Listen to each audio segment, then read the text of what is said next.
there comes a time la kumele ke manje uthi now I'm repenting. Repent, phenduka. Awu ungezwe abantu bekushumayeza kangaka benza imisebenzi eminingi kangaka all over kuma radio stations, kuma open air, kuma TV, awu kuma YouTube, kuma social media, emabhasini kwezinye indawo. Kusona zonke indawo abantu bayashumayela, but wena nje you don't want to repent. Ubanjwe yini? Repent, phenduka. Ukurepenta ke kusho nje ukuthi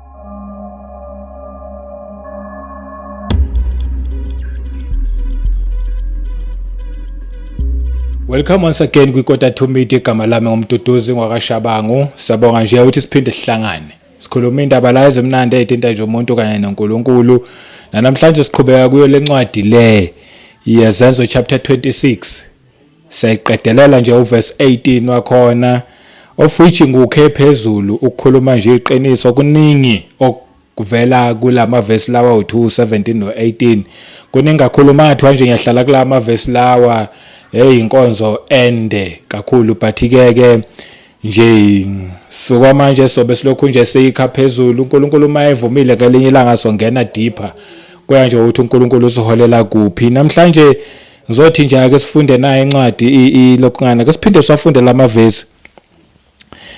Acts chapter 26 verse 17 it like him I will deliver you from the Jewish people. Ngiyayithanda nje ngeNew King James version because iletha kamnandi. I will deliver you from the Jewish people as well as from the Gentiles to whom I now send you. Uthi ngizokwephula kumaJuda. Ukhumbule uPaul okwakutshelwa okwakukhulunywa naye la ngoba waye umJuda kwakufanele aphulwe kumaJuda kuqala shuthe ekhaya kubo.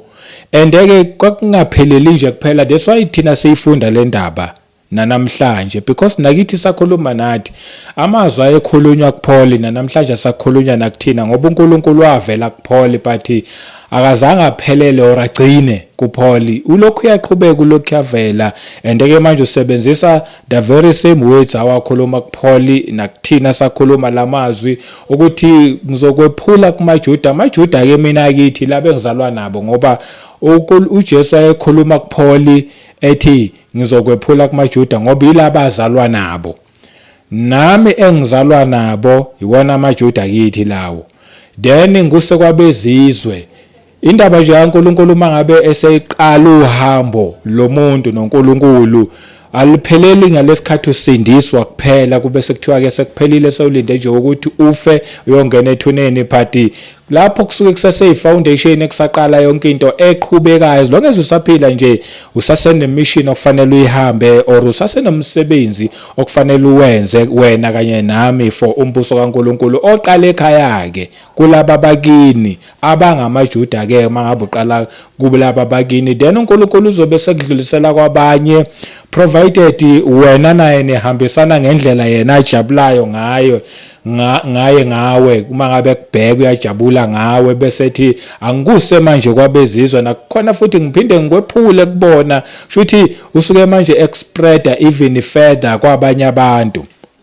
Kungapheleli futhi lapho uphinde futhi uNkulunkulu esafuna ukuqhubezela until uzofike kulaba akuthuma kubona. Meaning kukhona abantu esithunywe kubo engingababiza mina ngokuthi bayi ukufulfilla ipurpose yethu la emhlabeni. The minute usufika kulabo bantu obizelwe kubona kushuthi manje wena usufikile lapha ya ekufulfilleni leyo purpose uNkulunkulu akubizele yona. Babaningi ke abahamba noNkulunkulu kuze kufike kulapho athi uNkulunkulu manje ngikusakulaba engikuthuma kubona. Abaningi baphelela nje lapha eqaleni besindiswa, abanye baphelela lapha nje beshumayela ekhaya nje umuntu efakaza ekhaya, abanye baphelele mhlawumbe sebethe ukuspreadwa kancane kwabezizwe. Kukancane ukuthi abantu bagcine uNkulunkulu bahambe noNkulunkulu ngokuthembeka baze bafike la uNkulunkulu athi laba yilaba engithuma kubona. Mina uNkulunkulu akaveli zithi isuka akuthathe from usase baby Christian akuse direct kulaba kuthuma kubona. Uqala athi practice kulabo abasekhaya izwi kushunyayelwa kanjani yonke into bakuhluphe laba bala ekhaya akuse kwabanye kwabezizwe nabo futhi basazoke bathi ukutesta nabo kubenzima bakuthuke kuvele zonke izinto lezi until uzofike kulaba kuthuma kubona uyothi ke manje uma ngabe usufika kulaba kuthuma kubona ubusuqeqeshekile uhambo lolo lingathatha iminyaka ethile until uzofike kulaba athi ke manje yabona laba yilaba engikuthuma kubona ke the minute usufika kulaba kuNkulunkulu akuthuma kubo usuku usebenzile but usuku ungakaqedi ngoba phela indaba yonke siyiqeda today sesihambe kahle noNkulunkulu saze sawofika kanye safika ngale kwethu nasesophila naye ngonaphakade but ke lapho ngisandlalela nje le ndaba lo ngiyikhuluma ngenzela ukuthi oyisithola namhlanje angalahleki kakhulu but usengadlulela nje kuma previous recordings engilonga posta khona lapha ku YouTube ukuze ukwazi ukuthi usizakala ithi ke la ku verse 18 esikhathi uNkulunkulu lokho kusakulaba abantu lokho kuspreada kancane kancane uzofike kulaba kuthuma kubona yini oyoyenza lapha na uyelanga ukuyoqoqa imali kulaba abantu awuyelanga ukuyoba powerful ubonakalisa ukuthi or ukuyozenza ube mkhulu kulaba bantu or ube ngcono kulaba bantu but siyela nje i-message mangabe uthunywa uyena uthunywa with the message ithi ku verse 18 to open their eyes sengikhuluma kakhulu ngokuvula kwamehlo to open their eyes ngengathi ku recorder but nayo inde ukhuluma iqiniso that part alone ngayithatha mhlawumbe angazi inyanga ezingaki or maybe unyaka wonke ukhuluma nje about opening people's eyes ukuthi abantu bavuleke amehlo ngoba abantu abaningi bahleli kuphepha obunyameni bona kodwa bacabanga ukuthi amehlo abavalekile bona kodwa bacabanga ukuthi bayabona kanti iningi laba liboni bese ithi ke in order to turn them from darkness to light okunye oyokwenza kulaba abantu akhona nje ukuthi uyobavula amehlo uyofika ubavula amehlo masebevuleka amehlo bazobe sebekwazi ukubona ubumnyama nokukhanya now you have to turn them from darkness ubase kuphe ekukhanyeni basusebumnyameni ubase ekukhanyeni iyona purpose iyona message nje seyithunyiwe ebantwini leyo ukuthi abantu sizobakhipha ebumnyameni sibase kuphi ekukhanyeni iphinde futhi ingapheleli lapho ithi mangabe iqhubeka ithi and from the power of Satan to God sibakhiphe emandleni kaSathane baye kuNkulunkulu uma nje kungake ngihlale nje kule kuphuma ama titles noma ama topics la angathatha isikhathi eside kakhulu but nje mina ngikha nje phezulu ngokuthi ngithi siyishare la ku YouTube mhlawumbe kube besenkozweni kuvulwa ama teachings besikake singene deep kuyona but ke namanje iwona ama teachings lawa but lana nje sikaphezulu ngokuholwa uNkulunkulu ukuthi abantu basuswe emandleni kaSathane meaning vele mawungakubheka umhlaba umhlaba iningi lawo noma umhlaba nje ezehole uhlele emandleni kaSathane manje abantu fanele bakhishwe la bese besiwa kuNkulunkulu okuwumnini mandla wonke and abantu abayokwenza konke lokho yilabo uNkulunkulu abathumile ukuthi benze umsebenzi njengoPaul njengoba uPaul wayethunyiwe ukuthi makazokwenza lo msebenzi and nabanye abayowenza lo msebenzi yilabo abathunyiwe and labo njengoba ngishilo mina abazelanga ukuzoqoqa imali nje ebantwini yes imali iyadingeka but futhi abazelanga ukuthi bazobonakala ukuthi bona babafundisi sebengcono kunabanye abantu cha kahle we are here to serve sibe abantwana sibe izisebenzi noma sibe izinceku sizoserve nje kuphela sizokwenza bese ke ithi mangabe ngiqedelela la le ndaba okuyona message ke engizokhuluma ngayo namhlanje bese ithi that they may receive forgiveness of sins and an inheritance among those who are sanctified by faith in me. Ukuze bamkeliswe ukuthethelelwa kwezono ngizokhuluma ngalokho namhlanje ukwamukeliswa kokuthethelelwa kwezono uthi mawusushunya yeziwe ke wavulwa amehlo ke manje wakhishwe ebunyameni walethwa ekukhanyeni wasuswa emandleni kaSathane walethwa kuNkulunkulu manje nakuma ngabe usulapho ke sekufanele usuka iposition yokuthi wamukeliswe ukuthethelelwa kwezono kwabanjani kulabo abangcwelisiweyo ngokukholwa kuJesu Kristu but ngiyayithanda ngale version ka New King James version no King James usho kanje uthi that they may receive forgiveness of sins and an inheritance khona nefa la ukuthi samkelisa ukuthethelelwa kwezono kanye nefa and an inheritance. uNew King James noma uKing James wayengawabhalanga by mistake lamagama lawa athi and an inheritance. Ngiyazi amanye amaversion awafakanga lamazwi lawa but kunefa zithi uthi mawuthethelelwa lezi zono sewumntwana wakhe bese uthola ifa. It's not a mistake ukuthi abhalwe kanje lamazwi bese lithi among those who are sanctified by faith in me, kulabo abangcwelisiwe ngokukholwa kibi. But ke ukuthi sithi kwenaba ngale ndaba asiye kuzo futhi izenzo Acts chapter 2 verse 38 sithi nje ukwenaba a little bit nakhona noma nje ukuze sizokwazi ukuthi siyenze izwakale. Ithi la ku izenzo chapter 2 verse 38 sesingena kuyona ke manje la kuthetheleleni kwezono. Ithi then Peter said to them, ngizokhuluma amazwi lawa akhulunywa uPeter ewakhuluma kubo laba babekhona ngalesa sikhathi lesiya umoya ongcwele wehlela kubafundi bakaJesu Kristu. Lamazwi lawa asakhulunywa nakuthina and manje yimina engizowakhuluma ke ngizothatha amazwi akhulunywa uPeter but mina sengwadlulisela kithi kule generation yamanje laba bezwa this message today. Ithi ke then Peter said to them, repent. Mhlambe nje ngime lapho because vele kunekhoma. Ithi uthi uPeter repent. Kufanele kube nomuntu ozokwenza uvuleka amehlo ubone ukuthi the time ucabanga ukuthi wena bowubona bowungaboni until uzuvuleka amehlo. Kube nomuntu ozothi uma ekulethela lelizwi ukwazi ukubona ukuthi mawungena Jesu uhlele ebumnyameni until uze kuJesu. That means usukholwa kuJesu Kristu uyasuka ebumnyameni uze kukhanyeni. That day wakholwa ukuthi uJesu inkosi nomsindisi wokuphila kwakho, wakonfessa ngomlomo ukuthi uJesu uyinkosi nomsindisi wokuphila kwakho, usuza kuphi? Ekukhanyeni. Ukurepenta lokho yiwo lamazwi ashiwo uPeter la wathi they must repent. Kufanele uthi usuzwile manje laba message uzwizwe intshumayelo especially ezinezwi phakathi. Uthi mawuzizwa there comes a time la kumele ke manje uthi now I'm repenting. Repent, phenduka. Awu ungezwe abantu bekushumayeza kangaka benza imisebenzi eminingi kangaka all over kuma radio stations, kuma open air, kuma TV, awu kuma YouTube, kuma social media, emabhasini kwezinye indawo. Kusona zonke indawo abantu bayashumayela but wena nje you don't want to repent. Ubanjwe yini? Repent, phenduka. Ukurepenta ke kusho nje ukuthi usuphuma ebumnyameni manje uze kukhanyeni, kuvuleka amehlo ke manje. Uphuma emandleni kaSathane uza kuphi kuNkulunkulu manje la uza khona. But a person need to repent. Ukube nje nenhliziyo yokuthi yazini laba bantu abakhuluma amanga, laba bantu bakhuluma iqiniso, ithamba inhliziyo yakho.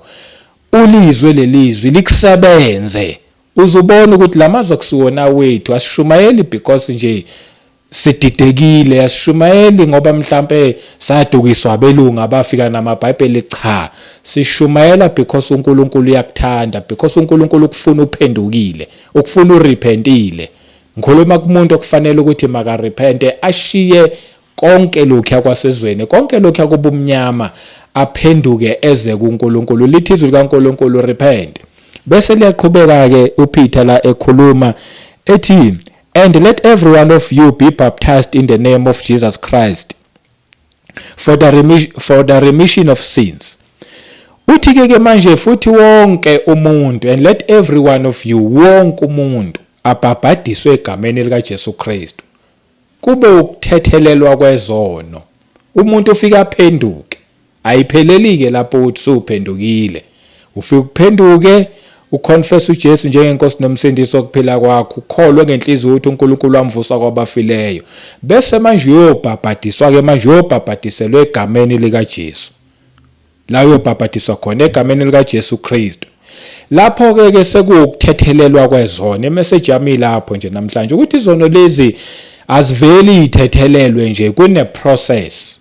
You confess Jesus Christ, you repent, ubhabhadiswe, then kuba ukuthethelelwa kwezono ke lapho. Yazi ke once wadlula through that process, I'm telling you, nawe usewuthethelelwa izono, nawe manje usuphendukile, usuqala manje uhambo lusha lokuba umntwana kaNkulunkulu. All along umntwana nje wasezweni nalo mubi obusezweni, but manje nasewuqala uhambo lusha lokuba umntwana kaNkulunkulu. But ke aseliqedelele le verse leli bese ithi, and you shall receive the gift of the Holy Spirit. Uthi Peter and ayipheleli la ekuthenini usobhabhatisiwe kuphela, uphinde futhi ayiqhubeka athi and you shall receive the gift of the Holy Spirit. Uyakwamukeliswa isiphiwo sika Moya Oyingcwele. uJesu uthe mayekhuluma noPeter amini noPaul lapha yana kwiZenzo chapter 26, wathi kuba ukuthethelelwa kwezono kanye nefa and an inheritance kulabo abangcwelisiwe ngokukholwa kimina, ezisho yena uJesu Kristu. Uthi uPeter lana uma ngabe ekhuluma, uma ngabe usurepentile wabhabhadiswa egameni kaJesu Kristu, uyakuphiwa isipho sika Moya Oyingcwele. Wow, yabona ukuthi uphinde uphiwe nanesipho sika Moya Oyingcwele. Yiyo lesi sipho lesi uPeter akhuluma ngaso la, yiwo la amazwi lawa akhulunywa nguJesu lapha kuPaul ukuthi uyakwamukeliswa ifa. uMoya Oyingcwele akabi isiphiwo sika Moya Oyingcwele kuphela, akabi igift ka Moya Oyingcwele kuphela, kodwa futhi uyifa kulabo abangcwelisiwe ngokukholwa kuJesu Kristu. Uba yifa, mangikhuluma nge-inheritance, ungacabanga nje wena ifa lasezweni, mangabe kuthiwa abazali bakho badlulile emhlabeni, wena babhala iwili, nawe watholakala ukhona igama lakho kuwili, mhlambe kwathiwa indle yakho, mhlambe nemoto, ifa lelo abazali abasuke bekushiyele lona. I-imitation leyo yezinto esizenza la emhlabeni, but i-imitation ye-reality kukaNkulunkulu nakuNkulunkulu kunefa eli-original, eli-reality, elikhona, elinguMoya Oyingcwele, okuyisiphiwo sika Moya Oyingcwele, uyifa kuthina. And sithola le gift noma lesi siphiwo noma lelifa lika Moya Oyingcwele sisasela emhlabeni, siphila sihamba la emhlabeni. Ukwenzelani? Ukuze sizokwazi ukuthi sihambe ngendlela efanele phambi kaNkulunkulu, size siyifezekise inkonzo esayizela la emhlabeni. Ukhumbule uthe uma ngabe sibiza, uthi uma ngabe eqala lapha kuverse 17 ka26 wezenzo, uthi ngizakwephula kumaJuda.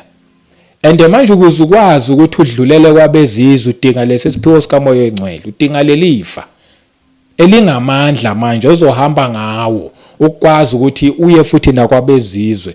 Uyasidinga lesi siphiwo sika Moya Oyingcwele, this gift noma ifa lika Moya Oyingcwele elokwenza ukuthi uzuze ufike kulaba uNkulunkulu akuthuma kubona. Ngawethu amandla we can never do that.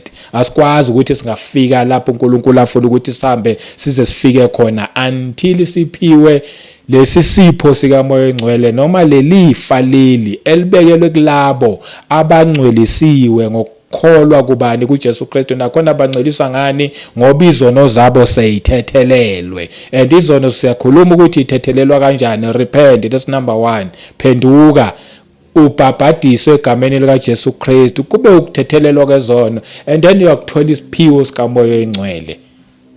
Asibekelwanga amaJuda kuphela, sasikabekelwanga futhi abafundi baka Jesu Kristu kuphela, sasingabekelwanga mhlambe laba abaseBhayibhelini kuphela. Isiphiwo sika Moya Oyingcwele esawo wonke umuntu okholwa, ophendukile, wabuyisana noNkulunkulu. Onjani loyo? Ovuleka amehlo, ophumile ebumnyameni weze kukhanyeni, ophumile emandleni kaSathane weza kuNkulunkulu. Ube sephiwa ke manje lesi siphiwo, yifake leli oyodla ngalo ingona phakade. Ngithi mina yifa ngoba vele izwi lisho njalo lethi yifa.